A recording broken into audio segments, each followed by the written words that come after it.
শুধুমাত্র আওয়ামী লীগকে দোষ দিলে তো হবে না, অবশ্যই আওয়ামী লীগ খুব বড় দুরাচার করেছে। যে ঘটনাগুলো ঘটেছে 16 বছরে সেগুলো তো অবশ্যই শিশুদের তরুণদের জানতে হবে, এর আগে ঘটেনি।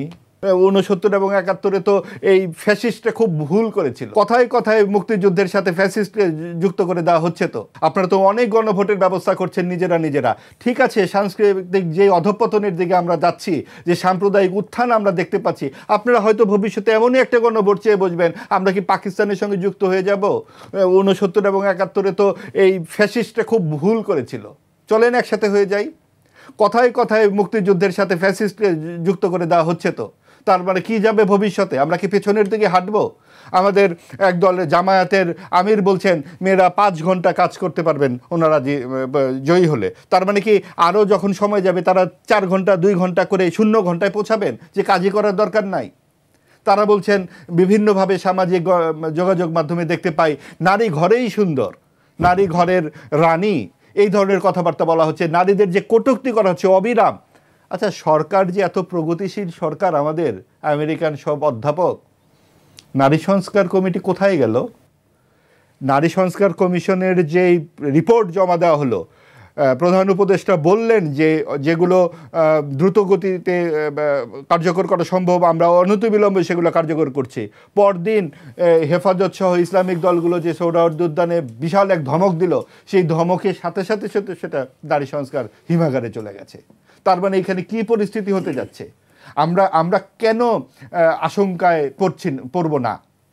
যে পরিস্থিতি যাচ্ছে, আগামীতে আমরা এভাবে কথা বলতে পারবো কিনা, আমরা এইভাবে চিন্তা করতে পারবো কিনা, এটা নিয়েও আমাদের ভয় আছে। আমাদের প্রাথমিক বিদ্যালয়ের বই পুস্তকের সিলেবাসে পরিবর্তন করা হয়েছে বিভিন্ন সময়। যে ঘটনাগুলো ঘটেছে 16 বছরে সেগুলো তো অবশ্যই শিশুদের তরুণদের জানতে হবে, এর আগে ঘটেনি। গত 50 বছরের ইতিহাস আমাদের রাজনৈতিক রক্তাক্ত ইতিহাস। আমাদের কোন রাজনৈতিক দলের হাতে রক্ত নেই?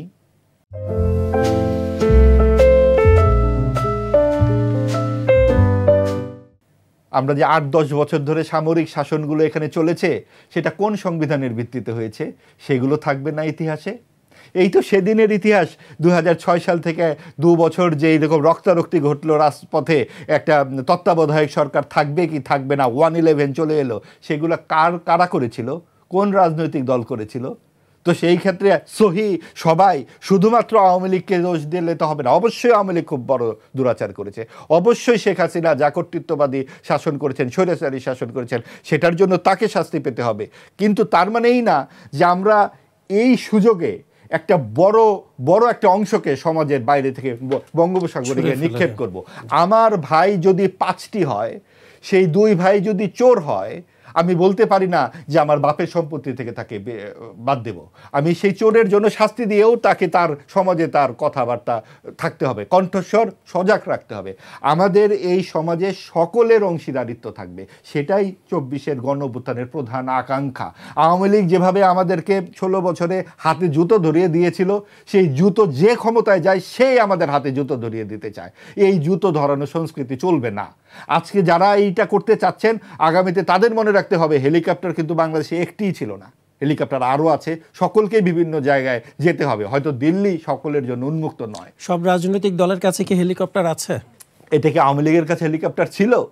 আওয়ামী লীগের কাছে তো ছিল না। কাজেই বন্দোবস্ত কিভাবে করবেন, কারা করবেন, টাকা পয়সা তারা কিভাবে কি করছেন, সেটা আমাদের সাধারণ মানুষের যে বক্তব্যটা হচ্ছে, আপনি সাধারণ মানুষের টাকায় আপনাকে ক্ষমতায় বসানো হয়, সাধারণ মানুষের কথাটাকেই আপনাকে গুরুত্ব দিতে হবে। আমরা ভোট দিয়ে আপনাকে পাঠাচ্ছি সংসদে, সেখানে আইন প্রণয়ন করবেন আপনি সাধারণ মানুষের বিবেচনার দিকে তাকিয়ে। আপনি সেখানে ইচ্ছা মতো 20-25 জন মিলে বসে যা খুশি তা করতে পারেন না, এবং সেটা টিকবে না, এটা টেকে না। ইতিহাস কি বলেন?